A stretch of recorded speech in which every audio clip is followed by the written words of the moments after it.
చరిత్రలో ఇంతవరకు ఈ వెంకటగిరిలో కనిపించలేదని ఆయన ఎప్పుడు కూడా చెప్తుంటాడు. అలాంటిది కుమార్ రెడ్డి కురుగొండ రామకృష్ణ గారిని తప్పు చేసి మాట్లాడటం సబబు కాదు. కాబట్టి వెంకటగిరి ప్రజలకు తెలుసు, లోకల్ కాబట్టి ఆయన అనునిత్యం. మీ అందరూ చూడండి, 2019 నుంచి 2014 దాకా అంటే వైసీపీ గవర్నమెంట్లో ఈయన 1.5 సంవత్సరం ఇన్ఛార్జిగా ఉన్నారు మన రామ్ కుమార్ రెడ్డి గారు. అంతకుముందు వైసీపీ గవర్నమెంట్ ఉండింది. దాంట్లో స్పెషల్ గ్రాంట్ వాళ్ళు మొత్తం కలిపి 22 కోట్లు తెచ్చారు. 22 కోట్లు తెచ్చారు. రామ్ కుమార్ రెడ్డి గారు మీరు మున్సిపాలిటీ ప్రభుత్వం ఇచ్చింది, దానికి వ్యాలిడిటీ ఉంది అన్నారు. ప్రభుత్వం అంటే ఎవరు? మా అందరికీ ఉందంటే కారణం కురుగొండ రామకృష్ణ.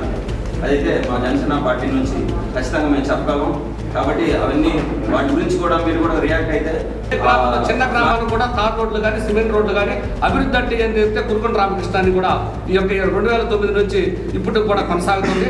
కాబట్టి అభివృద్ధిలో ఇటువంటి పరిస్థితి తగ్గే పరిస్థితి